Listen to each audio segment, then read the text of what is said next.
So how'd you go from used cars to one of the oldest and biggest action sports or apparel companies in the world? With a great deal of luck. Yes. Hi, how are you doing? It's Ed here, and I'm thrilled to bring you an amazing conversation with Nathan Hill. He's the marketing and sales director at Stance Socks, that incredible brand that's gone absolutely bananas recently. If you've ever wondered how brands like Rip Curl and Vans and Stance skyrocket to success, then this is the episode for you. If you're a marketing leader or someone working in that space, you'll love the fact that Nathan shares his incredible journey from selling cars to leading some of the biggest action sports brands in the world. We're going to dive into the dynamics between sales and marketing teams and some of the tensions that you find there, and also how you can manage bunch of different, very independent looking brands under one corporate umbrella. Also, Nathan explores the power of storytelling in building a brand. You're going to get brilliant insights if you listen on about scaling and the challenges about making strategic decisions and importance of aligning your team with your vision. Plus, if you listen to the end, he drops some golden advice, like it's okay not to have all the answers, but we know that, don't we, crew? So stay tuned for an unedited conversation that promises to delve into the depths of everything action sports brands. You'll hear about brand ambassadors, innovative marketing strategies, and also what's next for Nathan and the brands he represents.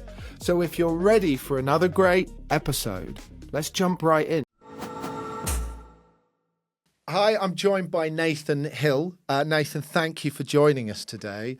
I'm really excited to talk about your career in action sports, and we're going to get onto things like Stance and Vans later, and also some of the difficult parts and the successes and the challenges of running those sorts of organizations includes. But I wanted to start with maybe you giving a bit of an introduction to yourself, your career history, and tell us a little bit about where you've been and what you've been up to.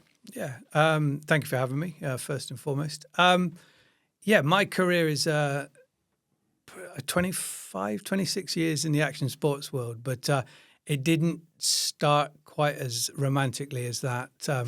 I was certainly a huge action sports fan, grew up as a skateboarder and then as a very poor surfer. But my beginnings actually started as far away as I can imagine from the action sports world. I left school 16 and went to work for a bank, of all things, and even did the typical cashier piece at the front, and worked out very quickly that probably working for a bank wasn't going to be my thing. So after 9 months of working for the bank and to be fair, having a great time and working out a lot of the sort of doing some very quick growing up in terms of a very serious and very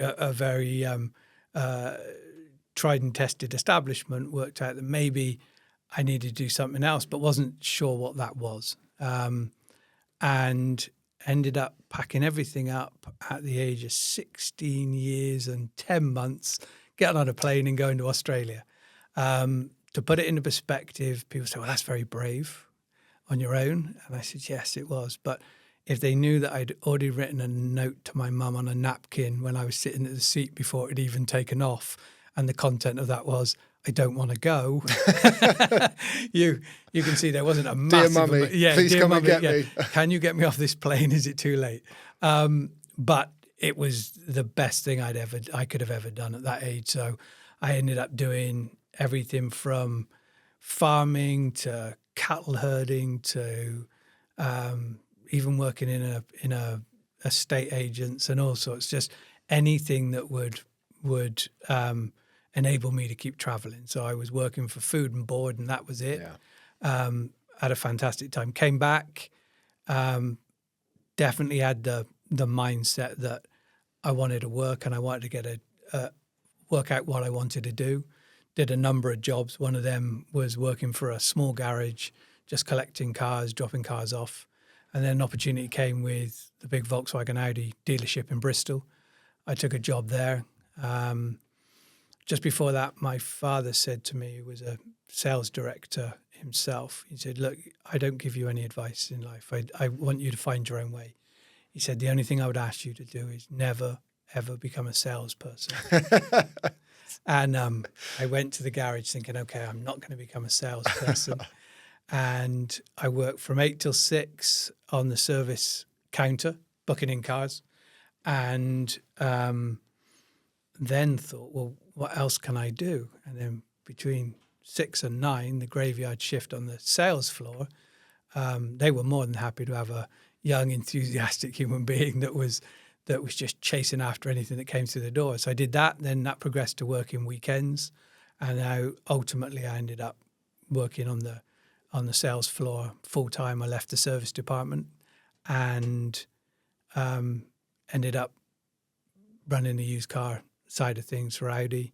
So how'd you go from used cars to one of the oldest and biggest action sports or apparel companies in the world? I guess with a great deal of luck. Yes. And definitely, yeah, there wasn't a tried and tested route from where I was to where I ended up. Sold a car to someone, a relatively high up executive at the local water authority. His brother-in-law was a recruitment guy. Sold the car to him. His brother came with him to pick up the car. He said, oh, we should have a chat. And I said, okay, as you do, you're at that point. Went down to see him at his recruitment firm and thought it was just a sort of usual fireside chat, see what was going on. And he said, I've got a job for you. And I said, okay, great. And he said, it's in office equipment. And there was a point then that most things sunk, including my heart, and thinking, that's just not for me. Whole rest of your life selling desks. Yeah, I thought this couldn't be for me. And the luck piece came in, because that definitely wasn't the luck element. The luck piece came in when a lady walked in that was one of his colleagues and said, sorry, are you Nathan Hill? I've got your CV. And I said, yes. You've stated that you surf on your CV. I said, yes, not very well, but I do. And she said, oh, we've got a job you might be interested in. And the guy was talking to said, well, hold on, we're just talking about, I said, but no, I'd be definitely interested.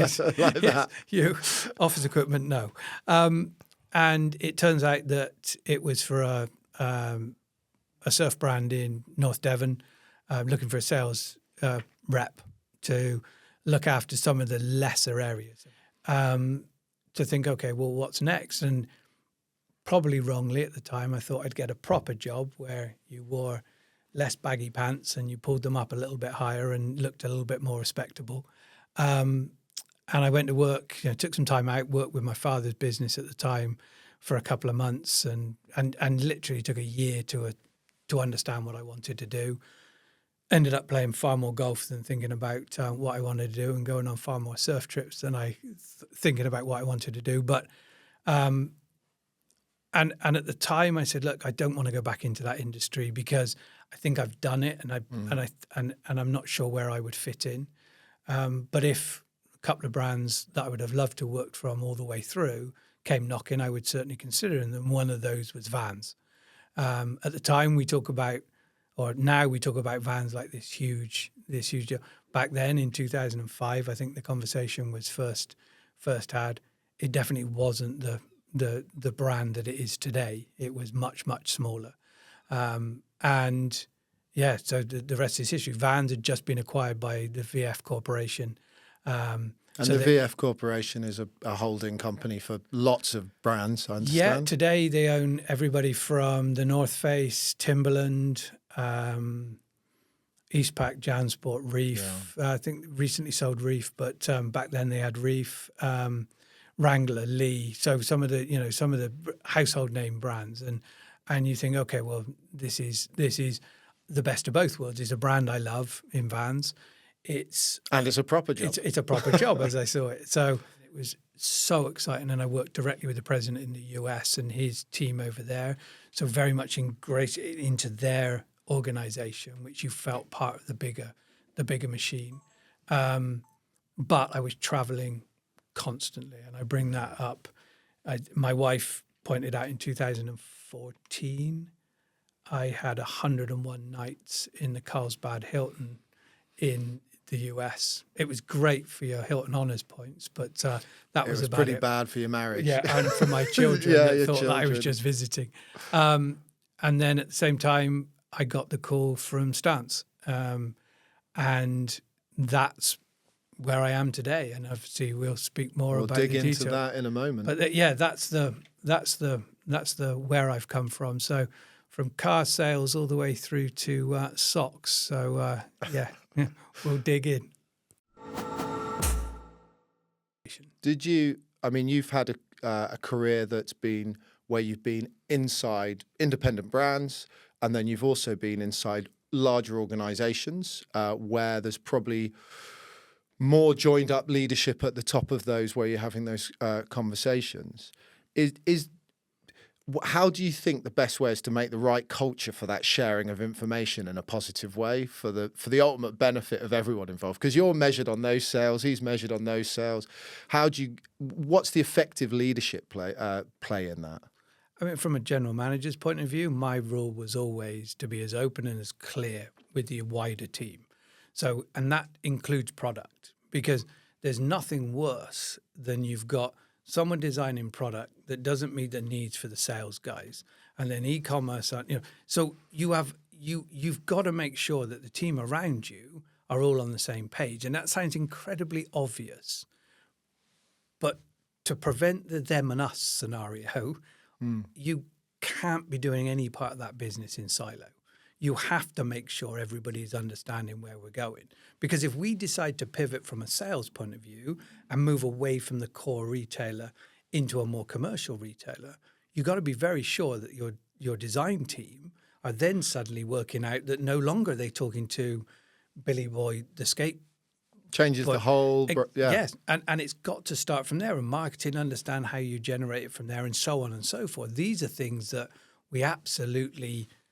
I've been in brands where nobody is talking, and it's suddenly, well, why haven't you sold more? Well, 12 months ago, we decided to move to this, or we decided to go here, but we're still designing for this customer where marketing are marketing it to this consumer. So I think there are times where you've just got to peel it back and go, does everybody understand the direction of travel the brand is taking? And is everybody on board? Because it's one thing to say, does everybody understand? If you've got someone in your organization that doesn't agree with it and is going to continue to push against that, you're in exactly the same position if you hadn't said a thing. Yeah. Because that one person, it depends. It could be the sales guy. Everyone nods in the board meeting, and then later on, the rug's being pulled from the plan. And then it becomes a political play where, well, hold on, I want it to go here, so I'm going to go and rally this person to join me in my thought process. And I think, it sounds almost movie-esque, but you have to get to a point where you stand there and make sure people are fully aligned. And if they don't agree, I think the worst thing, particularly in the early days of our industry and, that action sports side of it, we're all here because we love the sport. Well, people have different agendas and different ideas of what loving the sport is about. We've got to get to a point where, okay, it's still a business. Yeah, business. Yeah, exactly. Love the business. Yeah. And if you love the brand and if you don't agree, let's have that conversation. It's not conflict, it's a conversation. And it's repurposing that passion. Sometimes, and I come from a different, in terms of the work, I'm probably more on the B2B side, but I've seen personal politics completely slow down huge organizations for no reason. The waste of money, the waste of time, and then ultimately someone gets moved off. And you look back and you go, if someone just repurposed that energy, because the person that was causing the issue, if they could turn that negative into something positive and just realign the thinking, it would have saved hundreds of thousands of pounds and hours and all this sort of stuff. But in the corporate structures, I've noticed sometimes ego gets in the way of that.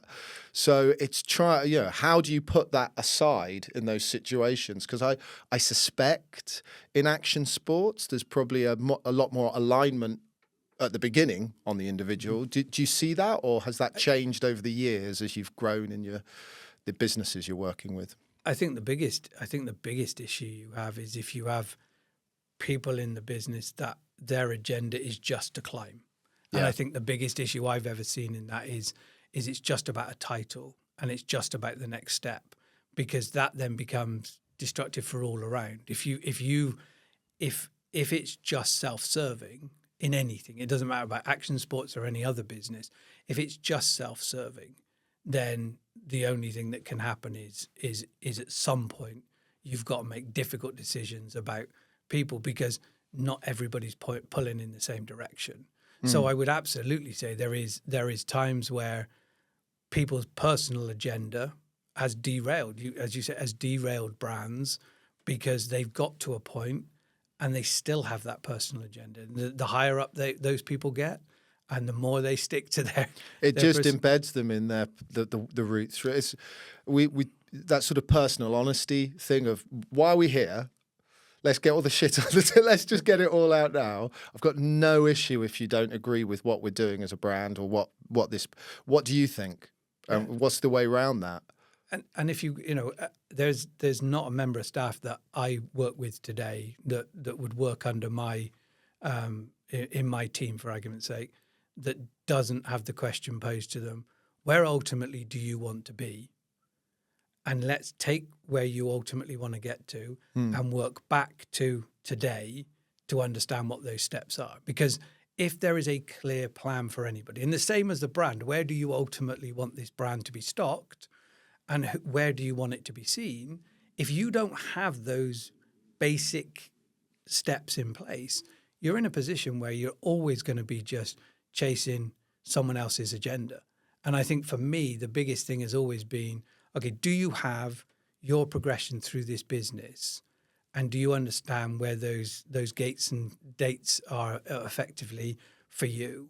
For me, it's always been absolutely crystal clear. And as I said, it's only when you don't have it that you suddenly start seeing. I mean, you, as someone that started selling Audis and then got picked up and moved into the career and the sort of the space that you loved, which is the action sports piece. It strikes me that a lot of the people that we work with and that will be listening to this are in positions where they probably started because they were good at one thing. And as they go up and up, suddenly all these different tasks and requirements get pulled in. How did you start developing the skills to like manage those teams in the way that you're talking about? And as a salesperson, how have you coped with that lovely juxtaposition between sales and marketing, which in my opinion should be hand in hand all the time, but in reality, in almost every client I've worked in that's a sales focused company, there's this sort of battle going on. So how's that sort of matured over time?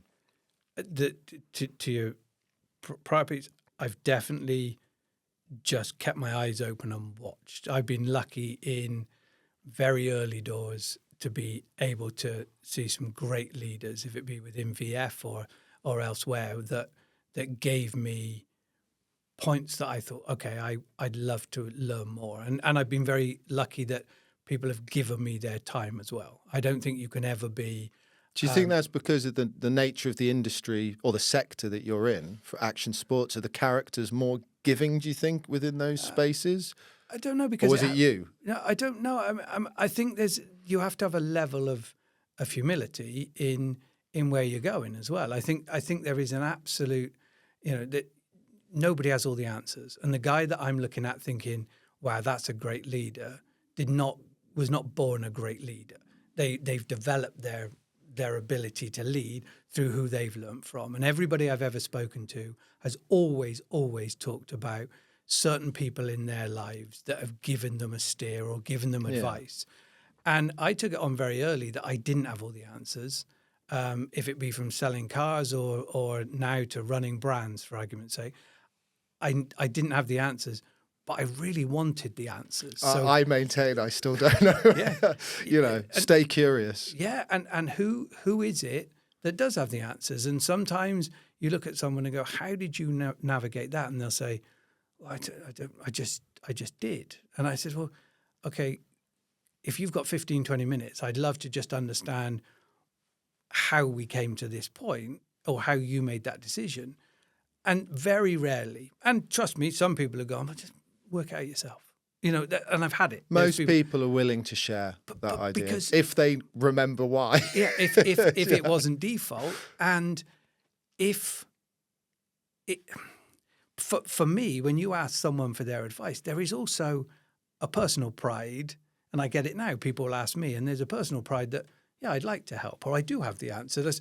And I think you play a little bit on that. I think if you are I've got all the answers and I can do everything, it gets a pretty lonely place, and it becomes a place where if you stop learning, then you're in trouble. And I think very rarely, if it be presidents of the corporations I've worked for, or if it be I've been very lucky to meet some of the founders of these brands, and I think. Jansport, Skip Yarl, one of an unbelievable human being in every way, from starting the brand, from finding used parachutes and seat belts from cars to build backpacks, to having a business that was bought by one of the biggest corporations apparel corporations in the world. But still, I would sit and have dinner with him and just bombard him with questions. Why? Absorb. Why did you do this? And can you think of a couple of what's the best piece of advice that someone's told you? Is there something that springs to mind that you still remember today as going, oh yeah, that really moved the dial for me? I've been told it several times, and by good leaders and we've touched on it already, you don't have all the answers, and you're not expected to have all the ansers. It's okay not to know. Exactly, and it's not okay not to look for the answer, but it's okay not to know. And it's okay to have to put your hand up and say, I don't understand. Could you explain? And I think it comes back to that point where if you're able to say, no, I don't, even in a leadership position to your own team, I don't have the answer, but I'm going to go and find out. That's the difference for me every time. Okay. Because I think if you are willing to, if it be in front of a retailer, no, I don't know.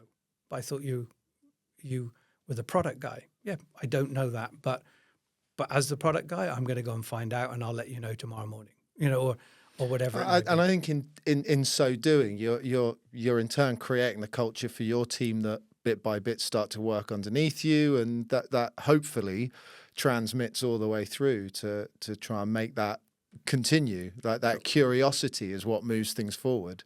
Yeah. I think. No, I agree, and I've said it many times, and I now make a joke of it. At 22, 23, entering the action sports world, I felt the world was at my feet. Where I am today, 25 years later. 25, 26, yeah. But, at this point in time, I'm stood there saying, okay, and the reason I don't put myself at the, I'm not trying to be the face and the answers to everything, is because I don't look at me at 22, 23. I looked at people at my age and went, why are they still doing this?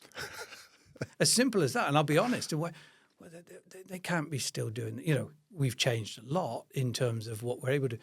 But I think there was a point where I would stand there and say, oh my gosh, I hope I'm still not doing this at that age. I don't think I could imagine that far forward then either. Yeah, but here I am now, and I said, with this, my job now is to go, okay, I want to be involved in this, but my job now is to make sure the next generation of whom are coming through this industry, I'm not going to be that guru, but I do want to be that person that says, I did pass on what I knew, and your questions I will answer the same way as people did from others. I touched earlier, and I want to get onto stance in a moment, which is something I'm really excited to talk to you about. But I touched earlier on this. You now have a position of sales and marketing lead. This is a marketing podcast or a business podcast. And one of the things I continually see is this battle going on between sales and marketing for, I guess, well, you tell me, what do you think we're all having a fight about? And how do you read that? I think sales is always the blunt end of everything, right? And from a marketing perspective, there's this beautifully created or curated image and story that's built. And I think for too many years, sales would go out and butcher that story. I'm to get the sale because Yeah, and it's a I'm- commission based. yeah. If we say this is the Idea. direction we're going, and this person says not, instead of understanding how we can bring the customer to the story, we decide that we will take an avenue off of that story that suits the customer, and in a way, you get the customer's always right sent back from a salesperson. Yeah. But the long term is very difficult to be able to bring that back in on story. And if everybody's doing that from a sales point of view, that's 20, 30, 40 stories Different out there stories. that none of them link back to the actual purpose. And as I've mentioned previously, is if the designers are designing product to that story, the reason there is conflict is the break in that chain of making sure that story is communicated or the narrative around the brand can sometimes be the sales team. And that's where that conflict comes, is at all costs. So how do you manage that? You end up managing that from it's not at all costs. So as much as we need to grow in the direction the brand is growing.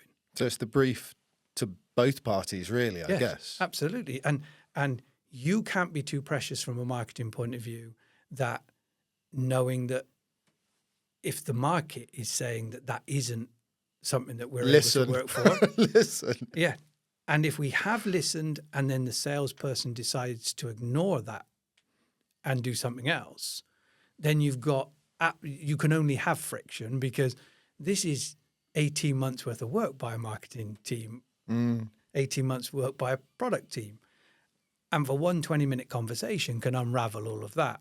I think making sure that any point you're going out with anything is that all parties are aligned in what the goal is. And sometimes a salesperson has to say no for the greater good of being able to get the brand message across.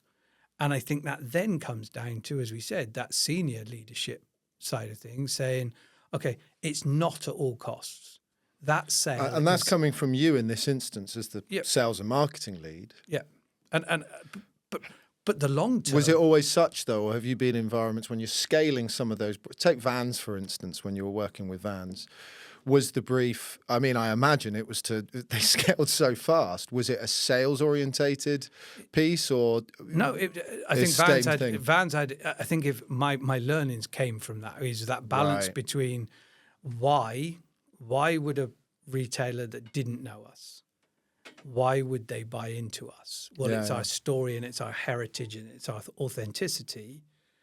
Okay, well, if I'm a salesperson, I need to leverage that, not just how many shelves can I get? Don't matter what it is. Let me just get the sale, because that's a really short-term existence for a product on a shelf. Yeah. And I think if you can have your sales team invested in the long-term growth of the brand. They understand that equity value. I mean, brands like Patagonia stand out as one of the drivers for that. But you moved into a space where young people cared.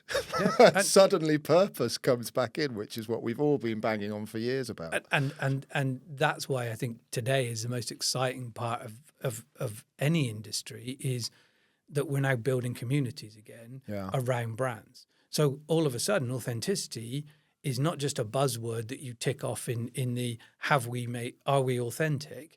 Is all of a sudden you've got an entire audience that are making decisions on wanting to be part of something.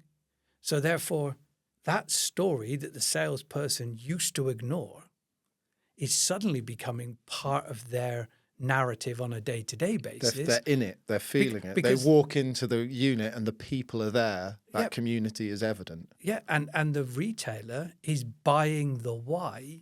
Yeah. In terms of, okay, it's great. I've got 20 different T-shirt brands here. Why you?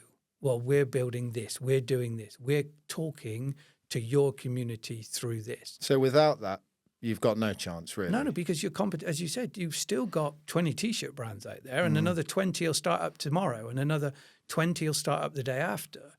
But what you now have, you have a receptive audience in the customer or the consumer that is willing to listen to why you're doing it. And you better be very sure you've got it as a salesperson buttoned up on the why. And here, all of a sudden, we move the entire conversation back to the marketing and the product guys, rather than, to your point initially, how do you deal with the friction? You're now dealing with, how do I connect with these guys closer? I came to this brand, which you now are the sales and marketing lead for EMEA.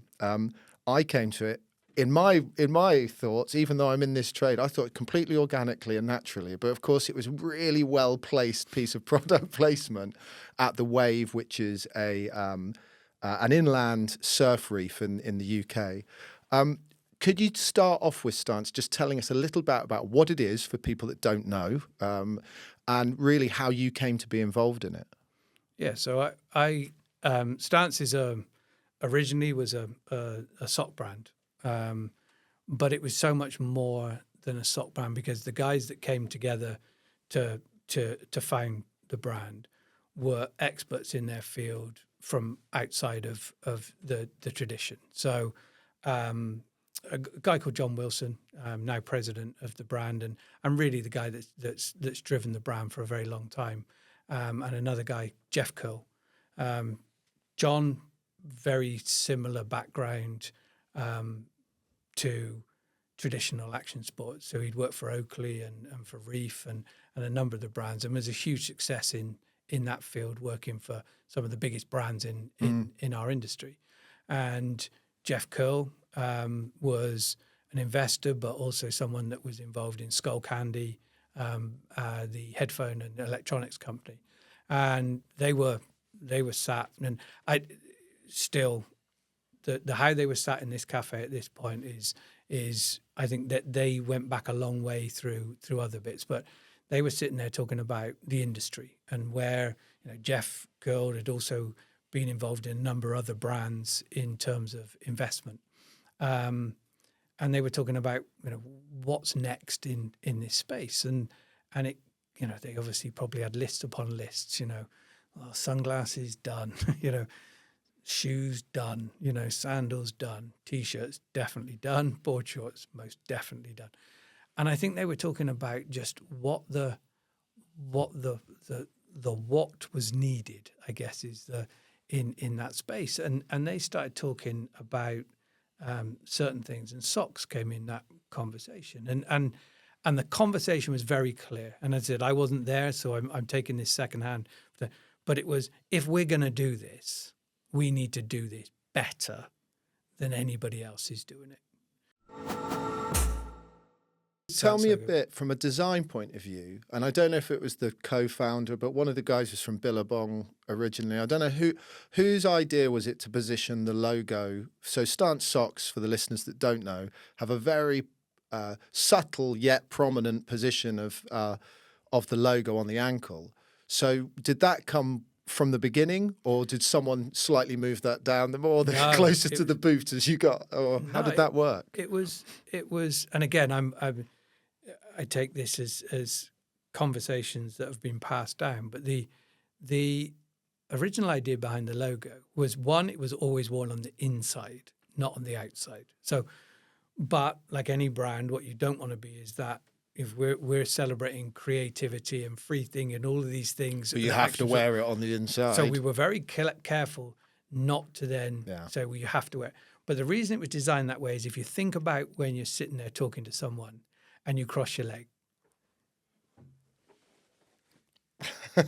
all you're doing for the entire time is pointing the logo at whoever you're speaking to.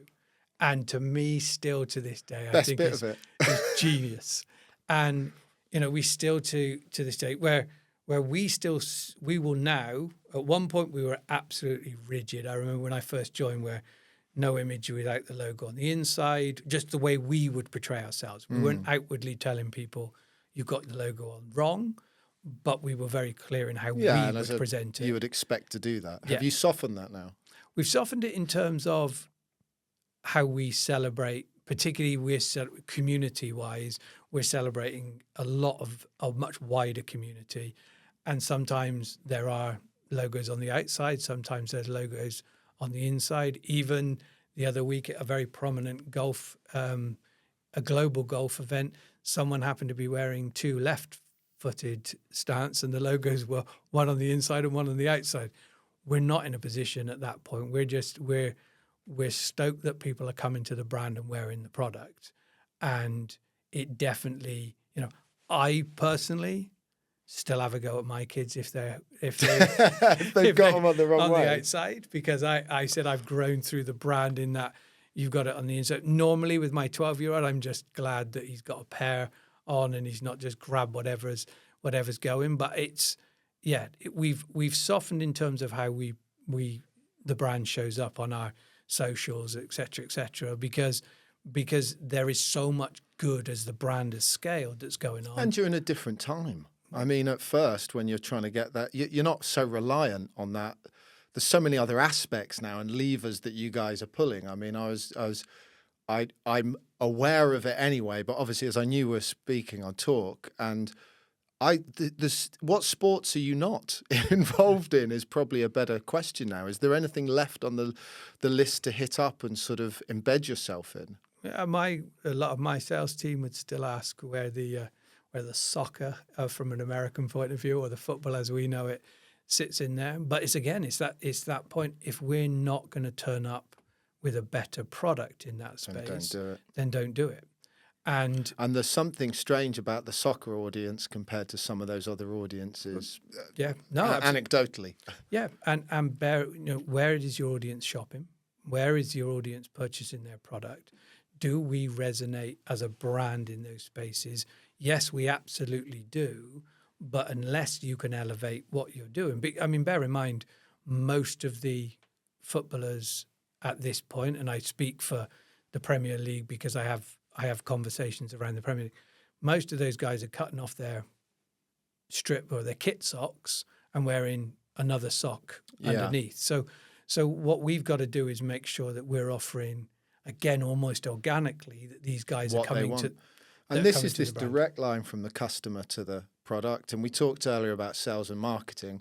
Both parties there can get really in the way of that direct line between those two things. So that idea of how the product's being used and then how you make it to suit is a key part of that. But you touched on communities, and I wanted to talk a bit about communities because I think it's one of the, certainly as someone that works with lots of different marketing leaders, they're all everyone's trying to create communities.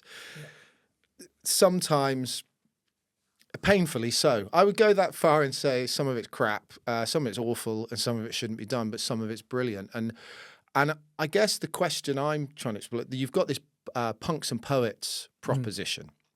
I get it. I get it from a headline point of view. But can you tell our listeners a bit about what Punks and Poets is for Stance, how you pull it together, and how those relationships are formed with those, I guess you'd call them influencers or partners, or how does that work in the world of Stance? Yeah, I mean, the Punks and Poets is a punk, it kind of rolls off our tongue now, but it's about being a punk and a poet. So they're at that sort of juxtapose in those descriptions. And one of the things that really excites me, I've run surf teams in the past and I've run skate teams in the past, and I've been involved in it at its most obvious level. The Punks and Poets side of things is exciting because we're celebrating more than you being a skateboarder. So if you come to our attention through being an unbelievable world-class skateboarder, that is a tick in the box, but that's not all of the tick boxes. What else is there that you bring to the brand? And that creativity, we have unbelievable skateboarders that are also great musicians or great artists, or other things, other aspects of them become as important for us to celebrate as the founding. Is that a product of the idea that Stance is flexible and fluid between those sort of environments of music, or what's the strategic play on that? Do those people live where we live? Yeah. In the environment, do they frequent the same space as we do? And sometimes you have someone that is just an unbelievable athlete that sits there because they embody our passion for that sport. But if you look at, I would say 90% of our punks and poets are multifaceted in what they represent. And for the brand. scale-wise, I don't think micro influencers is quite the right word, but you're not only doing, sort of Beats headphones, their approach of every sort of NBA and pop star had it, but you've taken a more organic and groundswell sort of idea to that. Can you talk a bit about how those individuals are found and what they get out of the arrangement or the lockup? Yeah, I mean, we have an unbelievable team in the US that look after, the marketing team out there. Solely part of that structure is just looking after these guys. So it's an industry in itself to sort of keep that going. Always in our industry, it's always been the focal point. Yeah, so for sure. You take some of the brands, some of the high-end surf brands that is all about performance. Then they're only talking about, are you winning world titles? How many wins have you got? The Tiger Woods scenario from golf. How many majors can you win? How many titles can you win? That's really never been the stance position on it. It's about making sure that we have. I mean, we've just taken on a new surfer who's just joined as a punk and poet. Cole has become very fast, one of the best surfers in the world. Yeah. But he's from San Clemente, where the brand was founded. I was reading his bio today. I was reading his bio. And he is everything that the brand. Again, we come back to this word multifaceted in what he does, but he is also someone that is very relatable by many as well. And sometimes those uber athletes, I think, they're too out of reach. Yeah. And I was going to ask you a point on this as Amir, how do you influence it enough so you've got representation of the rest of the world in there? Because it is a very American centric platform, that, and I guess it stems from, as you just said, the team that are right. How do you bring other voices into that? We're very lucky that now, and more recently so, that we've just kind of turned up the volume of the EMEA's input into that team. But again, the same way as we talk about those guys needing to be relatable, that team in the US will pick up the phone and say, Nath, how does this person... They'll try and make it play across. Absolutely. We're a global brand. And no more so where, it's very easy to go very California-centric almost, because that's where the home of those sports are. But we also have an unbelievable business in Canada and Japan and Australia. All of those regions need to be able to connect with these ambassadors. So sometimes it's done through, if it be the surf guys, making sure we activate those surfers in the region when they're there. The World Tour gives us the opportunity that they're going around the world anyway. We make sure that we know when they're in Sydney or if they're in Tokyo or wherever so you can they activate in those we places. make sure that we bring them to the wider audience. But I like that sort of idea of the Japanese community, for instance, has got a very different sort of vibe to it than the California. And there is that tendency sometimes with action sports to depend on the California vibe because it's so attractive to everyone. It's still something I sign up to today. I still want to be 17 in a sunken pool with no water in it, skating. Yeah. Never done it, but that's what when I grow up, that's what I'd like to do. I'm still waiting to grow up to be able to do it. That echoing of the local sort of communities is something that I think Stance does better than other people, but I'm still wondering if is that something to aim for even more in the future, or what's next, or where do you see the opportunities in the future? I think it's shortening the space between the global athletes and our local athletes. At the moment, the void between them is huge. relatively big. But we have world-class athletes signed to. You could scale it all the way to the UK. So Lucas Skinner, surfer, in my opinion, will be on the world stage at a very high level. I've known his dad, Ben Skinner, who's a multi event-winning European champion. I wouldn't want to do him a disservice, but I think it's 13 or 14 times a European longboard champion. Okay. truthfully one of my favorite humans in the surf world. We've just taken on Lucas and Ben as a father-son combo Oh, for really? the brand, and we're stoked. That's a great idea. Yeah, but also, Ben is still at the height of his powers, and his son is now, I think, 14, 15. Lucas is coming up, and unbelievable ability. Not surprising when your dad is as good as he is, but we are starting to bridge the gap where there are Europeans coming up through the global team and being visible in that yeah, global. Yeah, but we've deliberately been focused on the local element to make sure that when you do have superstars, you see in the past a Rihanna or a Dwyane Wade or whoever it is, at that very high end of that, you do need to almost have the other side of that, where the guy at a local skate store is also looking at his favorite skater from his town. And you don't want to be called out as, because I get the eyeballs thing, to scale hard, you need the maximum number of eyeballs, but you don't want the guy in the skate shop going, that's bullshit. Yeah. Yeah, that's the end of it if that happens. Or how much did that cost? I think that's the big one. Yeah. And how much does it cost? I said I'd answer anything. Maybe not that. Yeah. Maybe not that. And the good news is I'm actually not sure how much they cost. Yeah, you're free from that one. Yeah. But I think it's making sure that those guys, how they understand the levels. So, a local team of surfers in Nuki, for argument's sake, hold more power if they're the local heroes than way more. Yeah, because those kids coming big up fish, can relate small pond, they can relate to it. They can understand that if I work hard, maybe I can do that. So, do you think that you've seen? I mean, you've been on the front side of this. Do you think you can buy a community? Do you think you can buy into a community, or do you need?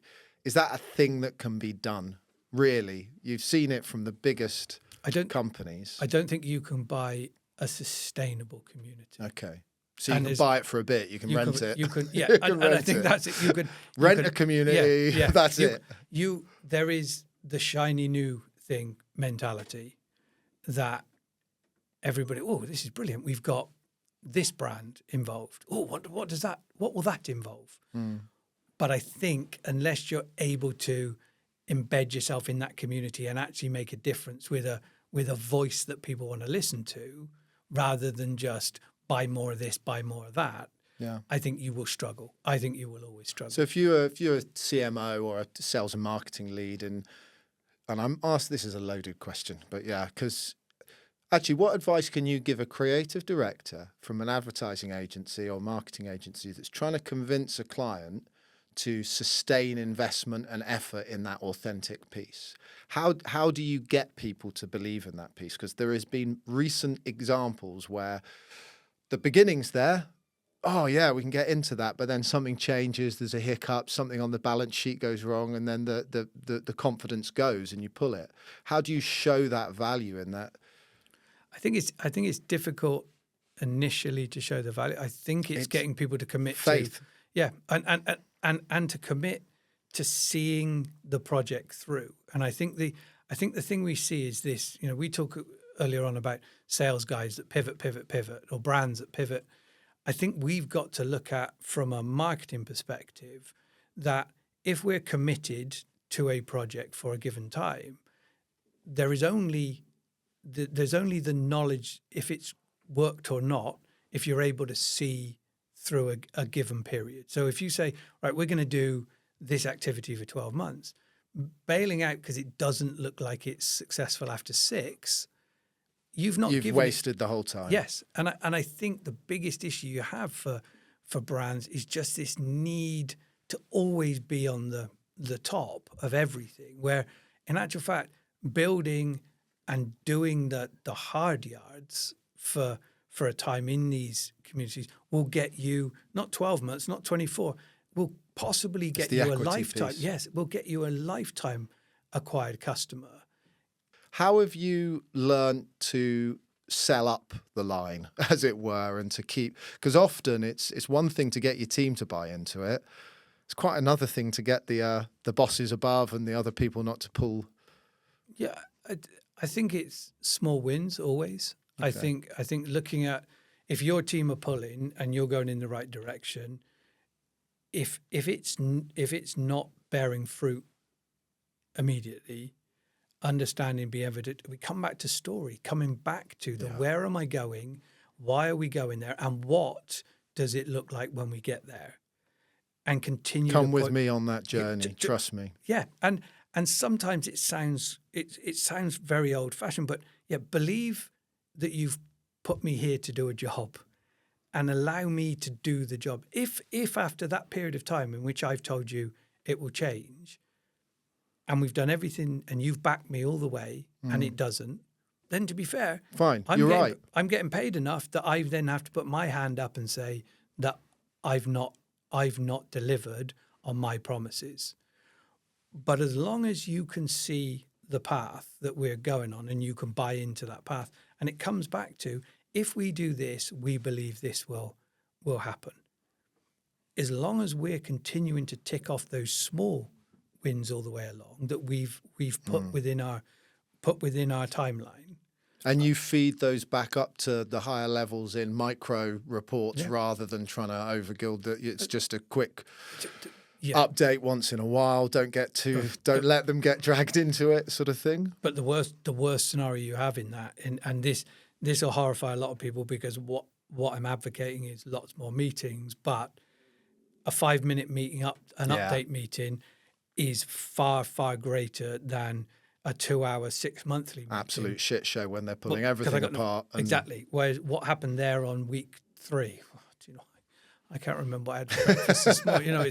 There is that mindset that you say, how... We talk about an operating rhythm, and that is different from client to client, organisation to organisation. And I think where we've gone wrong in the past is thinking that the same thing fits, the same sock fits every foot, and it just doesn't. So being sensitive to that, and you talked earlier about sort of listening to each other, it's trying to get that faith in that both sides are listening to you, and you're sat in that difficult middle space, and there's lots of pain, but good communication's the route to an easy life there. Yeah, and there is huge expectation if you're sat at the top on how quickly these things can happen. That's understandable. And if you haven't explained, to your point, at which the speed or which rhythm this is going to work upon, I think it's well, it makes it very hard as an agency, impossible, as a team member, hard. That's when it really, because if we don't you got hard with a remit. If I understand what you're trying to achieve, I will get you there. Yeah. But if you're keeping it close, and there's this strange sort of vibe in the world sometimes we get of like, I'm not going to tell you that because I'm not going to tell you my budget, you might spend it, or I'm not going to tell you why. Tell me everything, and I might have a chance of moving the dial on this. Keep it all to yourself, and you're on your own. Yeah, I don't want you to tell me it's $5,000 and then give me $1,000 every time I say we need a little bit more. Tell me it's $12,000, it's the budget, and we'll go and do that. Or it's tell $12,000. Yeah, exactly. But that's exactly the way we think about it, right? Is if you're able to then see the whole picture, you're able to influence the whole picture. Yeah. If you're dealing in small parts of the thing, the same as you talk about your product guys to your marketing guys to your sales guys. And I tell you, in all of this, the one piece that's normally the baddie in everything is the finance and the accounts department. Good, we can agree on something. Yeah, but if we think logically, that same finance and accounts department, if you are working in lockstep with them as well, they're not telling you can have 5 and I'll just keep this. But that's why I asked that question about that upstream piece, because I think often people don't get those to sit down for a coffee with the FD. Oh, yeah. And there's a lot of FDs out there, and I know one, which I won't name, but of a very large drinks corporation that would love nothing more to be in charge of the marketing. But that's not, so everyone is at those higher levels is permeating each other's roles, and it's core versus context, and it's so getting them together is bang on, isn't it? how do you bring to life in a sock the fact that this is not a normal sock? And that MBA story, and that there was a guy, head of product, I think you just mentioned him, and they just had like an angle grinder or something on the socks, and they were ripping through it. It was a great example. Yeah, Randy Sheckler, who was our head of product years ago, and funny enough, he's Ryan Sheckler, the skateboarder's dad. Okay, so it's all fitting together. So Randy was with us back then. He's gone on to some unbelievable things that he's doing now. But Randy was very much the guy that was, okay, we're going to prove how much better we are. We're going to prove, and he was the one that dragged us all to let's be this confident in what we do. And that trade show you saw was Randy at ISPO in Germany, in Europe, at one of the big outdoor trade shows, and he was there giving demonstration to people, and that is actually a test for durability that he's got there. But it's very difficult to say this is the best sock. It's the most durable sock. People go, well, if you say it's not a very interesting statement. Also, and they go, I don't know what a not very durable sock. It's where's my benchmark for this? Am I going to wear? I don't wear through socks. Okay, well, I wear through those really cheap ones I get from so and so. But maybe I need a stronger sock to run in or to whatever. The bottom line with this was that the only way you could say this is how strong we were to go almost to the furthest end and say we're going to put a lifetime guarantee on these socks. I thought that was absolute genius, because even if you do need to take some back, that statement of intent gives everybody in the team the confidence to say, who would ever even bother? Why? And then we're doing that. We must really back our product, and ultimately the easiest thing to market or sell is a great product. Oh, and to be able to say, here's a purpose for you, person on the shop floor. Why are these socks $11.99? Well, they're cool. I need more. It's that mindset that you also give the power of the person to market your brand on the shop floor, because that is our first point of contact every time. Another great example we've got at the moment is the underwear market for men is incredibly different to get change. I question anybody. You find a brand of underwear, you probably have stuck with it for a number of years, and you continue to buy the same underwear.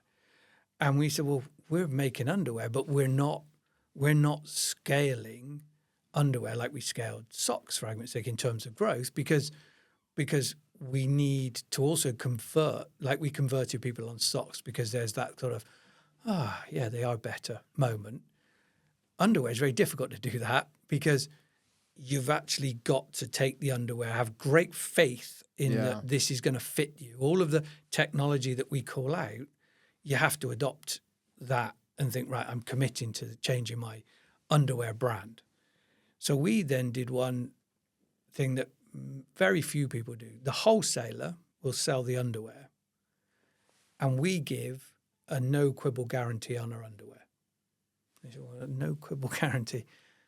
What does that mean? That's a pain in the backside for a retailer, because you could bring it back for any reason. We said, well, we understand that. And what we don't want to do is a retailer to spend time singing the praises of underwear only for the customer to go away and say, yeah, I've worn it, don't like it. Have it. Yeah. So we said, okay, we want the commitment from the retailer, but we still want to offer that same opportunity to return it if you don't like it. So now the underwear guarantee is you buy it from the retailer keeps that sale regardless. You can return it to us, and we will return the full value of the underwear, not the wholesale value, not what you paid for it. We will give you back.